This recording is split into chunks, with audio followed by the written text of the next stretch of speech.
മനസ്സിലൊരാഗ്രഹം ഉണ്ടായിരുന്നു എൻക്ലെക്സർ എഴുതി നോക്കാം ഇങ്ങനെയുണ്ട്. ആദ്യം എൻക്ലെക്സർ നമുക്ക് എന്താണെന്ന് അറിയത്തില്ല. നമുക്കൊരു ഐഡിയ വേണമല്ലോ.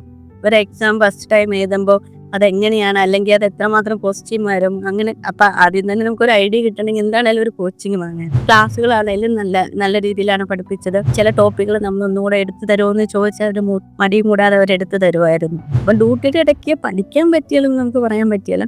പക്ഷെ നമ്മൾ സമയം കണ്ടെത്തണം. ക്വസ്റ്റ്യൻ എത്രമാത്രം ചെയ്യുന്നു അത്രമാത്രം നമുക്കൊരു ഐഡിയ കിട്ടുമല്ലോ. 1 month to അറൗണ്ട് ലിങ്ക് ഉണ്ടായിരുന്നു. അപ്പം നമുക്ക് ആ സമയം നമുക്ക് ക്ലാസ്സിന് കയറിയാൽ മതിയായിരുന്നു. അത്ര ഡിഫിക്കൽട്ടി ഇല്ലായിരുന്നു. അപ്പം നമ്മൾ പഠിച്ച് നമുക്ക് നോളജും അറിയാൻ പറ്റും എത്രമാത്രം. നമുക്കൊരു ഐഡിയ കിട്ടും. ഓക്കെ, എഫോർട്ട് ഇട്ട് പഠിക്കാൻ ഇത് റിവിഷൻ ക്ലാസ് നമ്മളെ ഉപകാരം ചെയ്തിട്ടുണ്ട്. നമ്മൾ വീക്കും സ്ട്രെങ്തും അറിയാൻ പറ്റും. അപ്പോൾ ഇങ്ങനെയൊക്കെ ക്വസ്റ്റ്യൻ വന്ന് ഇങ്ങനെയൊക്കെ ചെയ്യണം, എങ്ങനെ അപ്രോച്ച് ചെയ്യണം എന്നത് വളരെ എനിക്കത് ബെനിഫിറ്റ്സ് ആയിട്ട് തോന്നിയിട്ടുണ്ട് റിവിഷൻ ക്ലാസ്. കാരണം കൂടുതൽ ക്വസ്റ്റ്യന് ഫോക്കസ് ചെയ്യുന്നുണ്ട്. എൻക്ലെക്സർ ഇങ്ങനെ എവിടെയാണ് പഠിക്കുന്നത്, അപ്പം എങ്ങനെ പഠിച്ചാലാണ്. അപ്പം ഞാൻ ഓൾറെഡി ഇങ്ങനെ പറഞ്ഞിട്ടുണ്ട്, ഞാൻ ഇവിടെയാണ് പഠിച്ചത്. ഞാൻ ഓൾറെഡി അവിടെ തന്നെയാണ് എൻ്റെ ബാക്കി പ്രോസസ്സും ചെയ്യുന്നത്. ഓസ്ട്രേലിയ ഇതിലേക്കാണ് ഞാൻ നോക്കുന്നത്. മുമ്പോട്ട് എന്താ ചെയ്യേണ്ടത്, സ്റ്റക്കായിട്ട് നിൽക്കുന്ന അവസരത്തിൽ നമുക്ക് ശരിക്കും പറയുകയാണെങ്കിൽ ഒരാളുടെ ഒരു ഗൈഡ് വേണം. കാരണം നമുക്ക് ഈ പ്രോസസ്സ് എങ്ങനെ ചെയ്യണം, നമുക്ക് പരിചയമില്ലാത്തൊരിതാണല്ലോ. താങ്ക്സ് എഡ്യൂൻ ടീമിനോടാണ് ഞാൻ നന്ദി പറയും. Hi Tinu. So Tinu is from Malta. She is one of our clients for NCLEX RN training. Tinu has cracked our NCLEX RN. So hello Tinu, എന്തൊക്കെയുണ്ട് വിശേഷം? ഹായ്, എനിക്ക് ഭയങ്കര സന്തോഷമായിട്ടിരിക്കുന്നു എൻക്ലെക്സർ ഒക്കെ പാസ്സായിട്ട്. ഞങ്ങളും സന്തോഷത്തിലാണ്. ടിനുടെ റിസൾട്ട് വന്നു എന്ന് അറിഞ്ഞപ്പോൾ ഞങ്ങളും ഹാപ്പിയാണ്. എങ്ങനെയുണ്ടായിരുന്നു വീട്ടിലെല്ലാവരുടെ റിയാക്ഷൻ? എങ്ങനെയുണ്ടായിരുന്നു NCLEX RN പാസ്സായി എന്ന് പറഞ്ഞപ്പോൾ? എക്സാം എഴുതിയിട്ടാണ് എല്ലാവരോടും പറഞ്ഞിരുന്നത്. കാരണം നമുക്കൊരു ഡൗട്ടല്ല പാസ്സാവോ ഫെയിലാവോ എന്ന്. അപ്പം അവർക്ക് അറിഞ്ഞപ്പോൾ ഭയങ്കര സന്തോഷമായി. എല്ലാവർക്കും ഷോക്കായിരുന്നു. കാരണം ഞാൻ ആരോടും പറഞ്ഞില്ലായിരുന്നു. ഞാൻ ഇവിടെ നിന്ന് തന്നെ എക്സാം എഴുതാൻ പോയത്. സ്പെയിനിൽ പോയാണ് എഴുതിയത്. നാട്ടിലാർക്കും അറിയത്തില്ലായിരുന്നു. സോ ടിനു, എങ്ങനെയായിരുന്നു അപ്പൊ നമ്മളെ എഡ്യൂഇൻഫോ അക്കാഡമി അല്ലെങ്കിൽ NCLEX RN ട്രെയിനിങ്ങിനെ പറ്റി അറിഞ്ഞത് എങ്ങനെയാ? മനസ്സിലൊരാഗ്രഹം ഉണ്ടായിരുന്നു എൻക്ലെക്സർ എഴുതി നോക്കാം ഇങ്ങനെയുണ്ട്, എന്നിട്ട് നമുക്ക് ബാക്കി പ്രോസസ്സ് ചെയ്യാൻ. അപ്പം അങ്ങനെ ഞങ്ങൾ പല ഏജൻസിയും കോണ്ടാക്ട് ചെയ്തിരുന്നു. പക്ഷെ നമുക്കൊരു കൺവീനിയൻ്റ് ആയിട്ടില്ലായിരുന്നു. അപ്പം ഞങ്ങളിങ്ങനെ ഹസ്ബൻഡ് ഇങ്ങനെ ഫേസ്ബുക്കിൽ കണ്ടപ്പോൾ എന്നോട് ഇങ്ങനെ പറഞ്ഞു, നമുക്കൊന്ന് കോണ്ടാക്ട് ചെയ്ത് നോക്കാം എങ്ങനെയാണ്. അങ്ങനെ ഞങ്ങൾ അവരെ കോണ്ടാക്ട് ചെയ്തപ്പോൾ NCLEX RN ഈ കോച്ചിങ്ങും കൂടെ ഉണ്ടെന്ന് അറിഞ്ഞു. അപ്പം ഞങ്ങൾ കൺവീനിയൻ്റ് ആയി. അങ്ങനെ ഞങ്ങൾ അങ്ങോട്ട് ജോയിൻ ചെയ്യുകയെ. ഹസ്ബൻഡ് എങ്ങനെ അറിഞ്ഞ നമ്മളെ പറ്റിയിട്ട്? ഫേസ്ബുക്ക് വഴിയാണ് അറിഞ്ഞത്. കണ്ടായിരുന്നു ഇങ്ങനെ അഡ്വർടൈസ്മെന്റ് പോലെ ഇതുപോലെ കണ്ടായിരുന്നു. പിന്നെ ഇൻസ്റ്റാഗ്രാം ഒക്കെ വരും. ഹസ്ബൻഡ് ഇങ്ങനെ സ്ക്രോൾ ചെയ്ത് പോണതിന്റെ ഇടയ്ക്ക് നമ്മളെ കണ്ടപ്പോ ഇപ്പൊ അത് ടിനുടെ ജീവിതം മാറ്റി അങ്ങ് മറിച്ചു. അപ്പൊ ഇങ്ങനെ പറഞ്ഞു. അപ്പൊ ഞങ്ങളിങ്ങനെ എഴുതാൻ വേണ്ടി പ്ലാൻ ചെയ്യുന്നുണ്ടായിരുന്നു. അപ്പൊ ഇങ്ങനെ കണ്ടപ്പം കോണ്ടാക്ട് ചെയ്തപ്പോ ഓക്കെ എന്ന് തോന്നിയത് കൊണ്ട് പിന്നെ ഞങ്ങൾ കണ്ടിന്യൂ ചെയ്തു.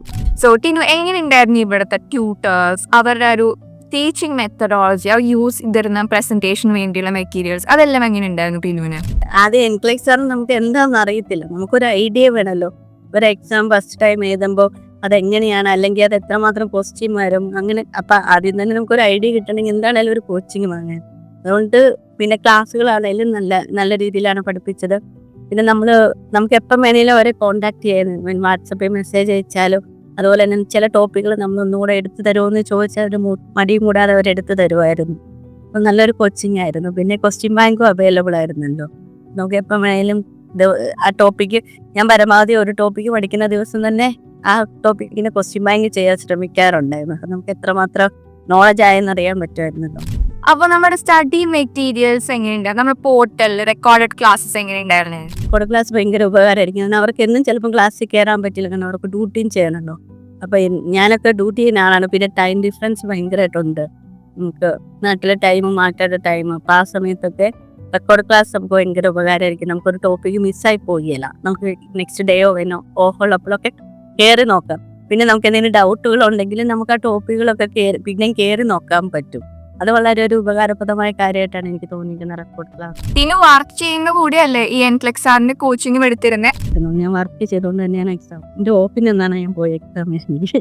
സോ ടിനു, ഇനിയപ്പോ എക്സാം ഇങ്ങനെ വർക്ക് ഒപ്പം, എനിക്കിപ്പോ എന്താ വർക്കിന്റെ ഒപ്പം തന്നെ പഠിച്ചു പോകാൻ പറ്റില്ല, അപ്പൊ വർക്ക് ഇരിക്കുമ്പോ എനിക്ക് എക്സാം എഴുതാൻ പാടായിരിക്കും എന്നൊക്കെ പറയുന്ന കുറച്ച് ക്ലയൻസ് ഉണ്ട്. അല്ലെങ്കിൽ നമുക്ക് ചുറ്റും കുറേ നഴ്സസ് ഉണ്ട്. എനിക്കിത് പറ്റില്ല, ഞാൻ ഈ വർക്കിന്റെ ഒപ്പം എങ്ങനെ പഠിച്ചു തീർക്കാനാ, അങ്ങനെ പറഞ്ഞ പേടിച്ച് നിൽക്കുന്ന കുറച്ച് നഴ്സസ് ഉണ്ട്. അവരോട് എന്താ ടിനുവിന് പറയാനുള്ളത്? ലൈക്ക് ഇത് ഇങ്ങനെ പേടിക്കണോ, അല്ല നമ്മുടെ എഫേർട്ട് ഇട്ട് പഠിച്ച് കിട്ടാവുന്ന ഒരു സംഭവമാണോ? ഞാൻ 12 hour ഡ്യൂട്ടി ചെയ്യുന്ന ബീച്ചുള്ള ഒരു ഹോസ്പിറ്റലിൽ വർക്ക് ചെയ്യുന്ന ഒരു സ്റ്റാഫാണ്.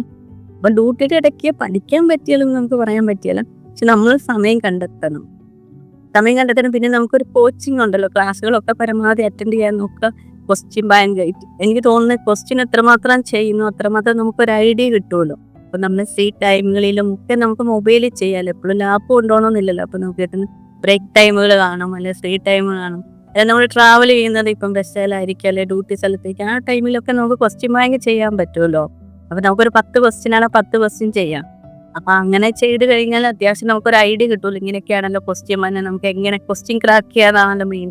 അപ്പൊ എനിക്കൊന്നും എല്ലാവർക്കും പഠിക്കാനുള്ളത്, പഠിച്ച് പാസ്സാകാനുള്ളതേ ഉള്ളൂ. പക്ഷെ ഹാർഡ് വർക്കും പിന്നെ ക്ലാസ്സുകളൊക്കെ അറ്റൻഡ് ചെയ്യുക, എല്ലാം നന്നായിട്ട് പഠിച്ച എല്ലാവർക്കും കിട്ടും. സ്ട്രോങ് വില്ല് വേണം നമുക്ക് പാസ്സാവണം.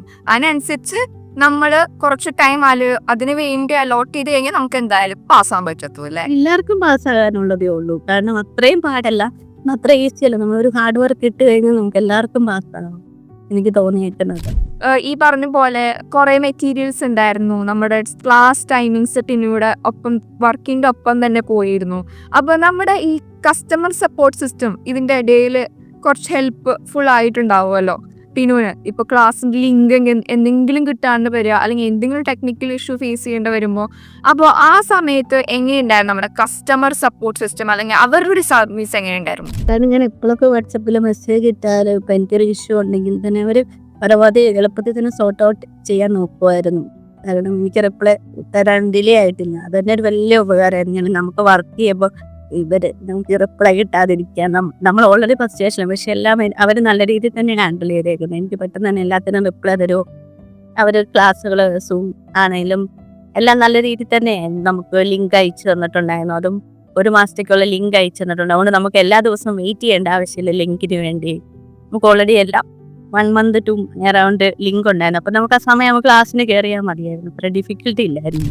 സോ ടിനു, നമ്മുടെ റിവിഷൻ ബാച്ചസിലും ഉണ്ടായിട്ടുണ്ട്, നോർമൽ ക്ലാസ്സസിലും നമ്മുടെ ഉണ്ടായിട്ടുണ്ട്. അപ്പൊ ഇത് രണ്ടും എത്രത്തോളം എക്സാമിന് വേണ്ടി ഹെൽപ്ഫുൾ ആയിരുന്നു? ഒരു ഇൻഡിവിജ്വലി എത്രത്തോളം അത് എക്സാമിന് കുറച്ചും കൂടി ആ ഒരു എക്സാം ഫിയർ ഒഴിവാക്കാൻ എത്രത്തോളം അത് ഹെൽപ്ഫുൾ ചെയ്തു? ഈ റിവിഷൻ ക്ലാസ്സിൽ കൂടുതലും ക്വസ്റ്റ്യൻസ് ആണ് ചെയ്യുന്നത്. അപ്പൊ നമുക്ക് ക്വസ്റ്റ്യൻ ചെയ്യുമ്പോൾ നമുക്കൊരു ഐഡിയ കിട്ടും. ഓക്കെ, ഇങ്ങനെയൊക്കെയാണ് ക്വസ്റ്റ്യൻ വന്നത്, അല്ലെങ്കിൽ നമ്മൾ ഇങ്ങനെയൊക്കെ വേണം ക്വസ്റ്റ്യൻ ട്രാക്ക് ചെയ്യാന്നുള്ള ഒരു ഐഡിയ കിട്ടും. അപ്പൊ നമുക്ക് ക്വസ്റ്റ്യൻ ചെയ്യുന്നതുകൊണ്ട് കൂടുതൽ നോളജ് കിട്ടും. ഇപ്പോൾ ആ ക്വസ്റ്റ്യൻ ചെയ്യുമ്പോൾ തന്നെ നമുക്ക് എന്തെങ്കിലും ഡൗട്ട് ഉണ്ടെങ്കിൽ, അല്ലെങ്കിൽ ഇപ്പൊ ചില കാര്യങ്ങൾ അല്ലെങ്കിൽ സിസ്റ്റം മനസ്സിലായില്ലെങ്കിൽ പോലും ആ ക്വസ്റ്റ്യനൂടെ നമുക്ക് പറഞ്ഞു തന്നുണ്ട് ഡീറ്റെയിൽ ആയിട്ട്. അപ്പൊ നമുക്കൊരു നല്ലൊരു ഐഡിയ കിട്ടും. അപ്പോൾ ഇങ്ങനെയൊക്കെ ക്വസ്റ്റ്യൻ വന്ന് ഇങ്ങനെയൊക്കെ ചെയ്യണം, എങ്ങനെ അപ്രോച്ച് ചെയ്യണം എന്നത് വളരെ എനിക്കത് ബെനിഫിറ്റ്സ് ആയിട്ട് തോന്നിയിട്ടുണ്ട് റിവിഷൻ ക്ലാസ്. കാരണം ഫുൾ ക്വസ്റ്റ്യന് ഫോക്കസ് ചെയ്യുന്നുണ്ട്. അപ്പൊ നമ്മൾ പഠിച്ച് നമുക്ക് നോളജും അറിയാൻ പറ്റും എത്രമാത്രം, നമുക്കൊരു ഐഡിയ കിട്ടും. ഓക്കെ, ഇപ്പം ഒരു ഫസ്റ്റ് ക്വസ്റ്റ്യൻ ചെയ്താൽ ഇപ്പം നമുക്ക് കിട്ടുന്ന മാർക്ക് അനുസരിച്ച് നമുക്ക് അറിയാം നമ്മൾ വീക്കാണോ സ്ട്രോങ് ആണോ, നമ്മൾ എത്രമാത്രം ഹാർഡ് വർക്ക് ചെയ്യണോ. അതുകൊണ്ട് ഭയങ്കര അതൊരു ഉപകാരമായിട്ട് എനിക്ക് തോന്നി. സ്വയമായിട്ട് നമുക്ക് ഇവാലുവേറ്റ് ചെയ്യാൻ പറ്റും. കാരണം നമുക്ക് അത് ക്വസ്റ്റ്യൻ തെറ്റുന്നതനുസരിച്ച് അല്ലെങ്കിൽ ശരിയാകുന്നതനുസരിച്ച് നമുക്ക് മനസ്സിലാവുമല്ലോ, ഓക്കെ എനിക്ക് ഇത്രയും നോളജ് അല്ല. ചില സിസ്റ്റത്തിൽ നമുക്ക് വീക്ക് ആണെങ്കിലും അറിയാൻ പറ്റും. ചില സിസ്റ്റം വൈസിലാണ് ക്വസ്റ്റ്യൻ ചെയ്യുന്നത്. അപ്പം ചില സിസ്റ്റം നമുക്ക് നന്നായിട്ട് അറിയാവുന്നതായിരിക്കും. അപ്പൊ അത് കൂടുതൽ മാർക്ക് ഇടും. ഓക്കെ, അപ്പൊ നമ്മൾ ഓക്കെ ആണല്ലോ. ചില സിസ്റ്റം ചെയ്യുമ്പോൾ നമുക്ക് മാർക്ക് തീരും. അപ്പൊ നമുക്കറിയാം നമ്മൾ കുറച്ചുകൂടെ ഹാർഡ് വർക്ക് ചെയ്യണം, ഇല്ലെങ്കിൽ ഫെയിൽ ആവും. നമുക്ക് നല്ലൊരു ഐഡിയ കിട്ടും. ഏത് പോർഷനിൽ നമ്മൾ കുറച്ചും കൂടി എഫേർട്ട് ഇട്ട് പഠിക്കണം, അല്ലെങ്കിൽ ഏത് പോർഷൻ നമ്മൾ കുറച്ചുകൂടി ഫോക്കസ് ചെയ്യണമെന്നൊക്കെ മനസ്സിലാക്കാൻ പറ്റിയല്ലേ? മനസ്സിലാക്കാൻ പറ്റി. അത് വളരെ ഒരു ഉപകാരമാണ് റിവിഷൻ ക്ലാസ്. അത് കഴിയുമ്പോൾ നമുക്ക് അതനുസരിച്ച് നോക്കാമല്ലോ. ഓക്കെ, ഇതിന് ഞാൻ ഇച്ചിരി വീക്കാണ്, അപ്പൊ ഇതിനാണ് എൻക്ലെക്സ്. നമുക്ക് പറയാൻ പറ്റില്ല എൻക്ലെക്സ് ആർ എവിടെ നിന്നാണ് വന്നേന്ന്. അപ്പൊ നമുക്ക് എല്ലാ സിസ്റ്റവും പഠിക്കണം. ഒരു ബോഡി ഹെഡ് ടു ടോ വരെ നമ്മൾ പഠിക്കേണ്ട ഒരു അവസ്ഥയാണല്ലോ. അപ്പൊ നമുക്കറിയാം അപ്പൊ ഇവിടുന്ന് വന്ന എന്നാ ചെയ്യും. അപ്പൊ എനിക്ക് പറയാൻ പറ്റില്ല അപ്പൊ ഇവിടുന്നാണോ ക്വസ്റ്റ്യൻ വന്നത്. അപ്പൊ കൂടുതൽ എഫേർട്ട് ഇടേണ്ടി വരും. എഫേർട്ട് ഇട്ട് പഠിക്കാൻ ഇത് റിവിഷൻ ക്ലാസ് നമ്മളെ ഉപകാരം ചെയ്തിട്ടുണ്ട്. നമ്മൾ വീക്കും സ്ട്രെങ്തും അറിയാൻ പറ്റും. നമ്മുടെ ഇവിടെ ക്ലാസ്സിൽ ഡിസ്കസ് ചെയ്തിട്ട ക്വസ്റ്റ്യൻസ് ഒക്കെ എക്സാമിന് വന്നിരുന്നോ? റിപ്പീറ്റ് ക്വസ്റ്റ്യൻസ് ഇല്ല, പക്ഷെ അതുമായിട്ടുള്ള കണക്റ്റിന് മീൻസ് സെയിം ആയിട്ടുള്ള ക്വസ്റ്റ്യൻസ് വന്നിട്ടുണ്ട്. ചില സിസ്റ്റത്തിൽ നമുക്ക് ഇപ്പൊ എന്താ പറയാ, ചില കണ്ടീഷൻസ് ഉണ്ടല്ലോ. അപ്പൊ നമുക്ക് കണ്ടീഷൻസ് അറിയാമെങ്കിൽ നമുക്ക് ചെയ്യാൻ പറ്റും. അപ്പൊ ആ കണ്ടീഷൻ അവിടെ പഠിപ്പിച്ചതുകൊണ്ടാണല്ലോ നമുക്ക് അത് അറ്റൻഡ് ചെയ്യാൻ പറ്റിയത്. അപ്പം സിമിലർ ക്വസ്റ്റ്യൻസ് വരാറുണ്ട്. അപ്പോ ടിനു, ഇനി നമ്മളെ ടിനുവിന്റെ ഫ്രണ്ട്സിനോ കൊളീഗ്സിനോ റെഫർ ചെയ്യോ? ഞാനിവിടെ എന്റെ മാളത്തിലുള്ള ഒരുമാതിരി എല്ലാ ഫ്രണ്ട്സിനോടും ഞാൻ എൻക്ലെക്സാറും എഴുതാൻ പറഞ്ഞിട്ടുണ്ട്. അപ്പൊ ചിലവർ കോണ്ടാക്റ്റും ചെയ്തിട്ടുണ്ട്. അപ്പൊ അവരെനിക്ക് മെസ്സേജ് അയച്ചു, ഞങ്ങൾ കോണ്ടാക്ട് ചെയ്തായിരുന്നു, അവർ എനിക്ക് റിപ്ലൈ അയച്ചു. അപ്പൊ ഓൾറെഡി ഞാൻ ഇങ്ങനെ പറഞ്ഞിട്ടുണ്ട്. ആരൊക്കെ എന്നോട് വന്ന് ചോദിക്കും എൻക്ലെക്സാർ ഇങ്ങനെ എവിടെയാ പഠിക്കുന്നത്, അപ്പൊ എങ്ങനെ പഠിച്ചാലാണ്. അപ്പൊ ഞാൻ ഓൾറെഡി ഇങ്ങനെ പറഞ്ഞിട്ടുണ്ട്, ഞാൻ ഇവിടെയാണ് പഠിച്ചത്, ഇപ്പം കോണ്ടാക്ട് ചെയ്യാൻ ഞാൻ പറഞ്ഞിട്ടുണ്ട്. അപ്പോൾ അവർക്ക് ടിനുവിനെ പോലെ സക്സസ്ഫുൾ ആവാൻ പറ്റട്ടെ, എൻക്ലെക്സ് ആറിന് പാസ്സാവാൻ പറ്റട്ടെ. ഇനി ടിനുയുടെ ഫ്യൂച്ചർ പ്ലാൻസ് എന്തൊക്കെയാണ്? ഞാൻ ഓൾറെഡി അവിടെ തന്നെയാണ് എൻ്റെ ബാക്കി പ്രോസസ്സും ചെയ്യുന്നത്. ഓസ്ട്രേലിയ ഇതിലേക്കാണ് ഞാൻ നോക്കുന്നത്. ഓസ്കേഡ് ഞാൻ ഓൾറെഡി അവിടെ അപ്ലൈ ചെയ്തിട്ടുണ്ടെങ്കിൽ ആ പ്രോസസ്സ് നടന്നുകൊണ്ടിരിക്കുകയാണ്. എന്തായാലും ടിനുവിന് നല്ലൊരു future Australia along with family ഉണ്ടാവട്ടെ. All the very best, and we are so happy that you have passed NCLEX RL from our efforts as well as put in your efforts as well. So thank you so much. നമ്മുടെ edu&4u training സെക്ഷനിൽ ഒരു family മെമ്പറായി നമ്മുടെ ഇവിടെ നിന്ന് പഠിച്ച് ഇറങ്ങി ആ effort ഇട്ട് പാസ്സായതിൽ ഞങ്ങളും സന്തോഷമാണ്. Thank you so much Tinu. Thank you so much. കാരണം ഇങ്ങനെ ഒരു ഇതുണ്ടെന്ന് നമുക്ക് മുമ്പോട്ട് എന്താ ചെയ്യേണ്ടത് സ്റ്റക്കായിട്ട് നിൽക്കുന്ന അവസരത്തിൽ നമുക്ക് ശരിക്കും പറയുകയാണെങ്കിൽ ഒരാളുടെ ഒരു ഗൈഡ് വേണം. കാരണം നമുക്ക് ഈ പ്രോസസ്സ് എങ്ങനെ ചെയ്യണം, നമുക്ക് പരിചയമില്ലാത്തൊരു ഇതാണല്ലോ. താങ്ക്സ് ടീമിനോടാണ് ഞാൻ നന്ദി പറയുന്നത്.